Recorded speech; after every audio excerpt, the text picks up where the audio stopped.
બોલીએ જીવંતિકા માત કી જય। જીવંતિકા વ્રત। આ વ્રતની શરૂઆત શ્રાવણ માસના પહેલા શુક્રવારથી થાય છે। જો કોઈ તકલીફ હોય તો બીજા શુક્રવારથી પણ કરી શકાય છે।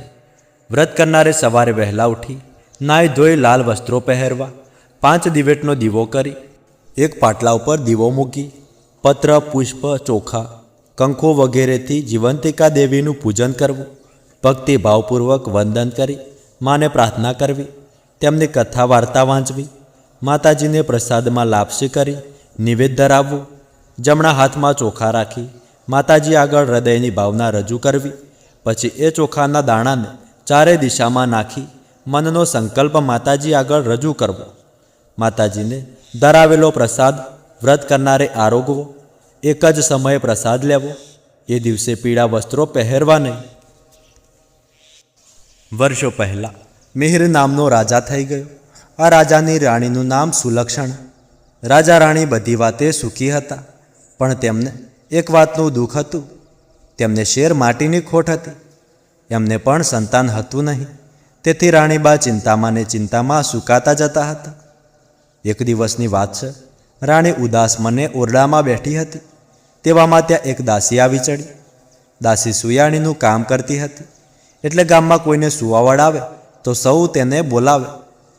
દાસી રાણીના મનની વાત કળી ગઈ। તેણે કહ્યું કે રાણીબા, તમે આટલી બધી ચિંતા શા માટે કરો છો? તમે આજ્ઞા કરો તો હમણાં ઉપાય બતાવું। ત્યારે રાણીએ કહ્યું કે બોલ, શું ઉપાય છે? દાસીએ ધીમેથી રાણીના કાનમાં કહ્યું કે જુઓ રાણીબા, ગામમાં એક બ્રાહ્મણીને 3જો મહિનો જાય છે। આજથી તમે સગર્ભા છો અને તમારે પણ 3જો મહિનો જાય છે એવો ઢોંગ કરો, પછી આગળનું કામ હું સંભાળી લઈશ। દાસીની વાત સાંભળી રાણીએ પ્રથમ ખચવાટ અનુભવ્યો, પણ દાસીએ તેમને કહ્યું કે તમે બીવો નહીં, આ વાતની ખબર કોઈને પણ નહીં થાય। રાણીએ દાસીની વાત માની લીધી અને પોતે ગર્ભવતી છે એવી વાત ફેલાવવા માંડી। આ વાતને 7 મહિના વીતી ગયા।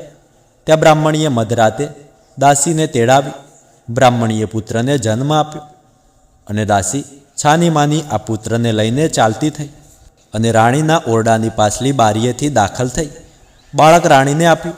રાણી તો રાજી રાજી થઈ ગયા। સવાર થતાં આખા રાજભવનમાં આ વાત ફેલાઈ ગઈ। બધા રાજાને ત્યાં પુત્રનો જન્મ સાંભળી રાજી રાજી થઈ ગયા। આ બાજુ બ્રાહ્મણી પુત્ર ગુમ થતાં આંસુ સારવા લાગી। આ બ્રાહ્મણી જીવંતિકા દેવીનું વ્રત કરતી હતી, એટલે દેવી તેની બાળકનું રક્ષણ કરવા રાજભવનમાં પણ આવ્યા। સમય જતાં આ રાજકુમાર મોટો થવા લાગ્યો। તેનું નામ ભરત પાડ્યું। રાજા મરણ પામ્યો એટલે ભરતકુમાર રાજગાદીએ બેઠો। તે ઘણો દયાળુ અને ધર્મિષ્ઠ હતો। એક દિવસ રાજા ભરતકુમાર પોતાના પિતાનું શ્રાદ્ધ કરવા માટે ગયાજી જવા નીકળી પડ્યો। રસ્તામાં એક વાણિયાના ઘરે રાત રોકાયો।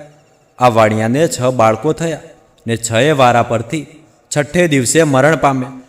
આજે 7મા બાળકની છઠ્ઠી હતી અને વિધાત્રી લેખ લખવા આવવાના હતા। ઘરના બધા ઊંઘી ગયા હતા। ત્યારે માં જીવંતિકા રાજકુમારનું રક્ષણ કરતા બારણા પાસે ઊભા હતા। મધરાત થતાં વાણિયાને ત્યાં વિધાત્રી પધાર્યા, એટલે જીવંતિકા માતાએ આડું ત્રિશૂળ ધર્યું અને કહ્યું કે હે દેવી વિધાત્રી, તમે કેમ આવ્યા છો? ત્યારે વિધાત્રીએ કહ્યું કે વાણિયાના દીકરાની છઠ્ઠી છે, એટલે તેના લેખ લખવા આવીશું।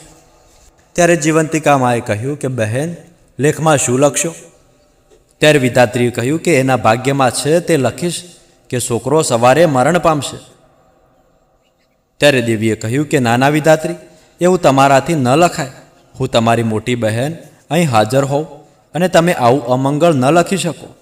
છેવટે વિધાત્રી જીવંતિકાની વાત માની દીર્ઘાયુષ્ય લખી ચાલતા થયા। સવાર થતાં વાણિયાએ પોતાના છોકરાને જીવતો જોઈ નવાઈ પામ્યો। તે તો ખૂબ રાજી રાજી થઈ ગયો। તેણે ભરતકુમારને શુભ પગલાંના માની તેમને ખૂબ સરભરા કરી। બીજા દિવસે ભરતકુમાર વાણિયાના ઘરેથી જવા નીકળ્યો। વાણિયાએ તેને ઘરે પાછા ફરો ત્યારે અહીં પોતાના ઘરે આવવાનો ખૂબ જ આગ્રહ કર્યો। ભરતકુમારે સારું કહી ત્યાંથી રવાના થયો। તેઓ ગયાજી પહોંચી ગયો। ત્યાં જઈ શ્રાદ્ધ કર્મ કર્યું। પિંડદાન આપવા માટે હાથ લાંબો કર્યો તો તેને એકના બદલે 2 હાથ દેખાયા। ભરતકુમાર વિચારમાં પડ્યો। તેણે પંડિતોને આનું કારણ પૂછ્યું, પરંતુ પંડિતો તેનો કોઈ જવાબ આપી શક્યા નહીં. આમાં બીજો હાથ કોઈ દેવતાના હાથ જેવો લાગતો હતો. ભરતકુમાર શ્રાદ્ધ ક્રિયા પ્રતાવી પાછો વળ્યો. રસ્તામાં પેલું વાણિયાનું ઘર આવ્યું. ભરતકુમાર વાણિયાના ઘરે ગયો. એ દિવસે વાણિયાને ત્યાં ફરી બીજા બાળકની છઠ્ઠી હતી. મધરાત થતાં પાછા વિધાત્રી લેખ લખવા આવ્યા. આ વખતે પણ મા જીવંતિકાએ તેમને રોક્યા અને આ બાળકનું 100 વર્ષનું આયુષ્ય લખવા કહ્યું. વિધાત્રીએ તેમના કહ્યા પ્રમાણે કર્યું. લેખ લખીને આવ્યા પછી વિધાત્રીએ માને પૂછ્યું કે દેવી જીવંતિકા, તમે આ વાણિયાના ઘરે કેમ પધાર્યા છો? એટલામાં રાજકુમારની ઊંઘ ઉડી ગઈ.